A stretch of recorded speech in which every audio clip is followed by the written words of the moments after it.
سلام ما كل كورنعة عالم كينكم نازي كانت الخطأ تزخونكم كم يلا نحن دخوم أنا سلامي إكزامير مسكن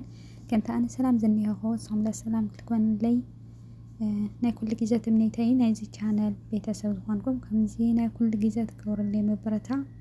مبرتعكم أي فاليني نتجور اللي مبرتع تعمي زي مسكن إكزامير هور اللي كهزوان مبرتعكم أي فاليني كلكم بطو كرات حواتي نايزي channel ቤተሰብ ዘይኮንኩም ደሞ ላይክ እና ሳብስክራይብ ብምግባር ቤተሰብ ኩነኹም ሳብስክራይብ ትገብሩ ከለኹም ደሞ ናይ ደወል ምልክት ምግባር ኣይትረስዑን ኩራት ኣሕዋተይ እና ሎማዓንቲ ብሓድሽ ትሕዝቶ የመጽእኩም ነኹ እቲ ትሕዝቶ ድማ መሃሪትና ጠቃሚት ዝኾነት ወፃዓ ሳሌም ዘርእስታ ኣብ ሓቀኛ ዛንታ ዝተመርኮሰት ዛንታ ይዘልኩም መጽእክ ሳዕ መጨረሻ ሓቢርኩም ንጽንሐላ ዛ ትሕዝቶ ይከብለኩም ወፃዓ ሳሌም ኣብ ጉዕዞ ህይወታ እታ እንኮ ዝተጋገየትላ ዓባይ ጌጋ ምስ መሓዝታ ክትዘናጋዕ ኢላ ኣብ ዝኸደትሉ እዋን ብመስተ ተሰኒፋ ምስ ሓደ ነተን መሓዝታ ዝፈልጥ መንእሰይ እያ ሓዲራ ምሕዳራ ዘይኮነ እቲ ዝበኣሰ ግን ካብቲ ምስኣ ዝሓደረ ዮናታን ዝበሃል መንእሰይ ድቂ ማለት ጥንሲ መሓዛ እዩ። ዮናታን ካብ ልሳን ሳሌም ጠኒሰ ዝብል ቃል ምስ ሰምዐ ክኸሕዳ ኣይከኣለን ክምርዓዋ ምዃኑ እውን ሓበራ ሳሌም ንስድራኣ ኸይዳ ጥንስቲ ከም ዘላ እናሓፈረት ነገረቶም ኣብ ቀረባ ግዜ እውን መርዓ ክገብር መደብ ኣለና ዝብል ዘረባ ምስ ሰምዑ ወትሩ ይብህግዎ ስለ ዝነበሩ ካብ ዓቐን ንላዕሊ ተሓጐሱ ዮናታን ምስ ስድራ ሳሌም ተላልዩ ንእሽተይ ክድልድል ግዜ ክህብዎ ከም ዘለዎም ተዛረቦም ስድራ ሳሌም ፀገም የውልን ጥራይ ኣይትሕመቕ ሓዳር ደልዲልካ እንተኣትኻዮ እዩ ጽቡቕ ዝወደይ ኩሉ ንጽቡቕ ክሳዕ ዝኾነ ክንቅበሎ ኢና በልዎ ዮናታን ክድልድል ዘይኮነሲ ክዓብድ እዩ ተራእዩ ሳሌም ረኺባ ተዘራረበቶ ወላ እንተፈተነት ብጥዑም ቃላት ገይሩ እዩ ኣስዲዑ ዝሰዳ ዝነበረ ከምዚ እንዳወሉ ግዜ ወሰዱ ሳሌም ሓደ ኣዝዩ ምጩው ዝኾነ ወዲ ወለደት ስድራኣ እውን ዕልል እናበሉ ተቐበለዎ ዮናታን እውን ልዕሊ መጠን ተሓጐሰ ስድራ ክልቲኦም ጥምቀትን መርዓን ብሓደ ገበርዎ ዮናታን ግን ድሕሪ ውላዱ ምርኣይ ብዛዕባ ሳሌም ንኸይሓስብ ገዲፍዋ ናብ ስደት ኣምርሐ ድሕሪ ስደት ምውፅእ ግን ኣውዚ ኣለኹ ኢሉ ወላ ሓንቲ ኣይደወለን ስድራ ሳሌም ድማ ናይ መን ድቓላ ኢኺ ከተዕብዪ ንነብስና ዘይኮናስ ንዓኸን ንወድኸን ከመይ ጌርና ክንክእለኪ እናበሉ ወትሩ ዓጽማ ዝሰብር ቃላት ይድርብዩላ ነበሩ ድሕሪዚ እያ ኣብ ሓሳብን ጭንቀትን ተሸሚማ ወዳ ገዲፋ ስራሕ ዊተር ጀመረት እቲ ርኢኻዮ ዘይሙኖ ዝነበረ ሕብሪ ገጻ ማዳዓ ሲልዎ ችግር መከራን ከይኣኽላ ስራሕ ውዒላ ኣብ እተኣትወሉ እዋን ስድራኣ እውን ኪዲ ናብቶም ስድርኡ ሃብዮ ንሕና በዚ ቆልዓ ክንብፅበፅ ኣይኮናን ከነዕርፍ ኣይንኽእልን እናበሉ ወትሩ ምፍጣራ ክሳዕ ትጸልእ ይዛረብዋ ነበሩ ሳሌም ግን ነዚ ቃላት ተፃዊራ ወዳ ክትዕቢ ምስ ነብሳ ምብዛዓ ስለ ዝኣተወት ኩሉ ኣብ ውሽጣ ጌራቶ እያ ትጓዓዝ ካብ ዕለታት ሓደ መዓልቲ ኣብ ኣፍ ደገ ገዛ ኮፍ ኢላ እንታ ፈጣሪ እንታይ ኮንየ በዲለካ ኢላ እናማረረት ሃንደበት ሞባይላ ተደወለት መን ኮን ይኸውን እናበለት ተቐቢላ ሃሎ መን ክብል በለት ሃንደበት ሳሌመይ ከመይ ኣለኺ ልብል ድምፂ ዮናታን ሰምዐት ሳሌም ብስምባደ ዮናታን በለት ዮናታን ድማ እወ ዮናታን እየ እንታይ ክትገብር ደው ኢልካ ኣብ ዓለም እቲ እንኮ ጨካን ፍጡር ንስኻ ኢኻ ግን ኣበይ ነርካ ሕጂ ትድውለለይ በለቶ ሳሌመይ ዘይሓሰብክዎ ችግር እዩ ገፂሙኒ ብምባል ሓድሽ ዛንታ ፈጢሩ ከእምና ኣይተጸገመን ሳሌም ድማ ኣዝያ ቦቕባቕ ስለ ዝነበረት በቲ ዘዕለላ ሰንቢዳ የቕረኽትብለሎ ኣይተጸገመትን ከምኡ እናበሉ ጸንሑ ምስ ግዜ ግን ኣብ ኣዲስ ኣበባ ትካል ከም ዝኸፈተ ኣስጋራይ ጌራ ባዕሉ ክኸፍለላ ምዃኑ ንኣዲስ ኣበባ ክትመጽእ ከም ትኽእል ሓበራ ፈለማ ኣይኣመነቶን محلا بلبزحجن أمينة حرة إلى تسمعت سالم جن بحنتي إمنية خلت جيزت عن إيفا كابسقط إيش درعا كتهدم كتبل نزخوان السب كي نجرت وتحيزا نسدت إيا أمريحا كابزي زنورتو تبجيسا دما عوشتي سومن كاب عديس أبابا وزيلكا كابزركب نازريت التبهالة بوتا يعرفت ناويناتان دويلا عبكبابي عديس كمزل حبيرا حساب كخفل الله كمزلو نقرتو يوناتان صقام يلن حجي خفللكيه انكو عطراي بسلام اتخي بلا كمزي العلال بالودقن موبايلو عصا لومدو يخفللي صباح كتبل جيزه خدا اتوم زوم صوا اسغرت اون كربشوا جمرو ناويناتان دويلا موبايلو مسراح ابيتا ليتن قترن اتوم اسغرتي كسايوا جمرو دحري نوح سقيات كن حاده بيتسب بدገ ዝነብር ነይሩ ናብ ስድራ ደዊላ ናምበርናቱ ኣምፂኣ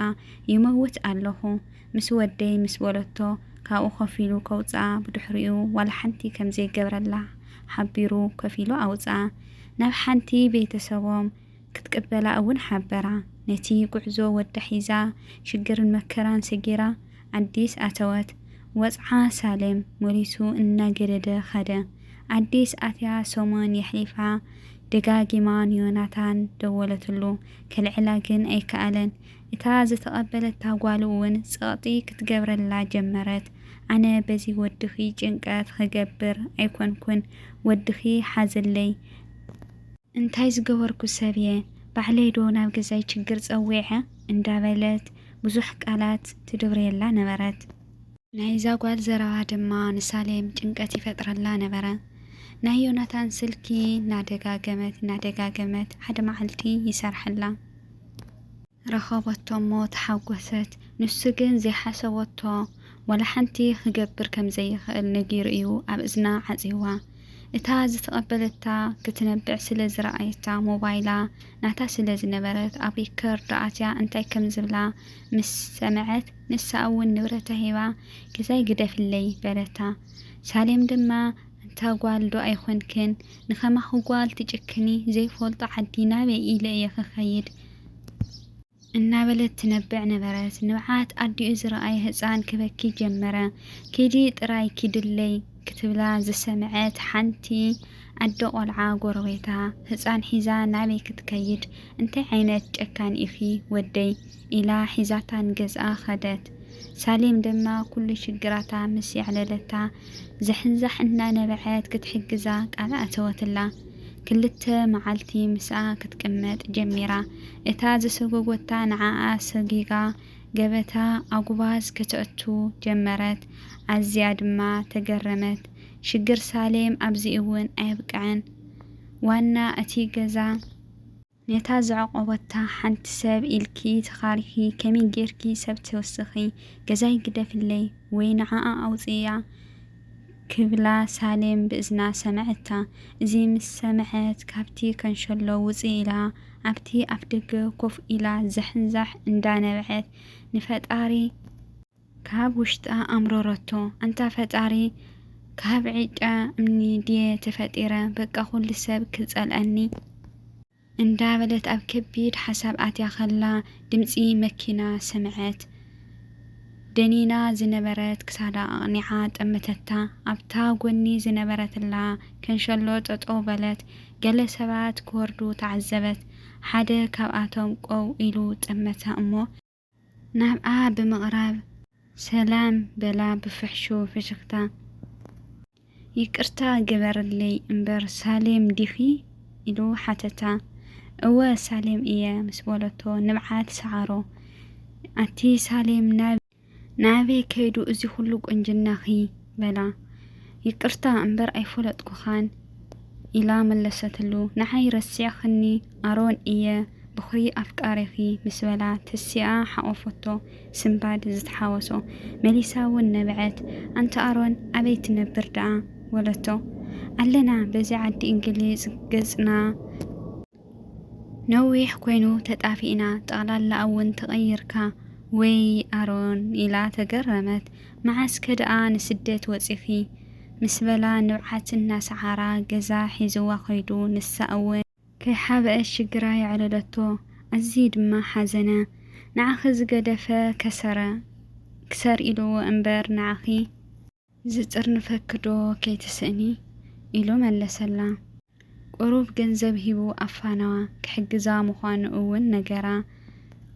ንጽባሒቱ ድማ ታዘዕቆበታ ኣዶ ቆልዓ ማለት ኣስማይት ገዛ ክቕይር ኢና ምኽንያቱ እዛ ዋና ገዛ ኣይተስፍረናን እያ በለታ ሳሌም ድማ ኣብ ሽግር ዶ ኣእትየኪ ኣስማይት ኢላ ብዕድላ ሓዘነት ኣስማይት ድማ ኖ ሓሲበዮ ዝነበርኩ እዩ ስክፍ ክብለኪ የውልን በለታ ሳሌም ድማ ናይ ቀደም ኣፍቃሪኣ ዝነበረ ከም ዝረኸበቶ የዕለለታ ክሕግዛ ምዃኑ እውን ሓበረታ እተን ዝሃባ ገንዘብ እውን ኣውፂኣ ክተህባ ፈተነት ኣስማይት ግን ኣዝያ ሰብኣውነት ዘለዋ ሰብ ስለ ዝኾነት ንዓኺ ንገለ ይኾነኪ ብምባል ምቕባል ዓብየታ ድሕሪዚ ሳሌም ምስ ብኽሪ ኣፍቃሪኣ ኣሮን እናተራኸቡ ቐጻሊ ይዕልሉ ነበሩ ናይ ቀደም ህይወቶም እናዘከሩ ድማ ብዙሕ ይስሕቑን ይጫወቱን ነበሩ ምርኻቦም እናዛየደ እናቐጸለ ብልከደ ኣሮን ግን ዘይተጸበየቶ ሕቶ ኣቕረበላ ማለት ምስ ውላዳ ኸላ ክምርዓዋ ከም ዝደሊ ነገራ ሳሌም ድማ ምስ ብዙሕ ፍቕርን ውዕለታቱን ዘኪራን ሓሲባን እናተገረመትን እናተሓጐሰትን ሕራይ በለቶ መፈጸምታ ሽግራ ድማ ኾነ እንተ እቲ ጠላም ዮናታን ግን ኣብ ገጻት ፌስቡክ ናይ መርዓዓ ስእሊ ምስ ረኣየ ደው ኢሉ ክንራኸብ ይደሊ እየ በላ ሳሌም ግን ይቅርታ ንሳልሳይ ጊዜ ለራብዓይ ጊዜ ኣይጋገን ኣይኮነን ክረኽበካ ገጽካ ኸማን ክርእየካ ኣይደልን እየ ድሕሪ ሕጂ ከይትድውለለይ ብምባል ሓፀወቶ ድሕሪዚ ልብሳን መንፈሳን ናብ ንውር ተመሊሱ እቲ ክንዲ እምባ ዝኾነ ችግራ ብዓወት ተሳዒሩ ብፍቕርን ምትሕልላይን ዝመልኦ ሰላማዊ ናብራ ምስ ኣሮን ትነብር ኣላ ብጣዕሚ ዝገርም ነገር እዩ ጽድፊ ይፈጥር እሞ መደያይቦ ይፈጥር ይብሉ ወለድና እምበር ኩራት ኣሕዋተይ ሎማዓንቲ ሒዘልኩም ዝመጻኹ ዛንታ ሳሌም ወጽዓ ሳሌም ነዚኣ ትመስል ነይራ ካብ መጀመርያ ክሳብ መጨረሻ ሰሚዕኹምዋ ክትኮኑ ተስፋ ይገብር ኣነ ብጣዕሚ መሲጣትኒ ደስ ዝበለትኒ ዛንታ የቕርበልኩም ኣብ ሓቀኛ ዛንታ ዝተመርኮሰት እያ ክሳብ መጨረሻ ሪኢኹም ተፈቲኹምዋ ላይክ ከምኡውን ናይ መሓዙትኩም ሸር ትምህርቲ እውን ስለ ዘለዋ ሸር ምግባር ኣይትረስዕኹም ርእይቶኹም ከምቕማጥ እውን ኣይትሕመቑ ጽቡቕ ነገር ጽቡቕ ኢልኩም ልጎደለ ነገር እውን ርእይቶኹም ካብ መቕማጥ ኣይትሕመቑ ኢኹም ናየይ መበርድዕ ስለ ዝኾነኒ ማለት እዩ ና ብኻሊእ ሓድሽ ቪድዮ ከምዚ መሃርና ጠቓሚ ዝኾነ ቪድዮ ክሳዕ ንራኸብ ሓድሽ ትሕዝቶ ክሳዕ ንራኸብ ሰናይ ቅንያት ይኹነልኩም ላይክ እና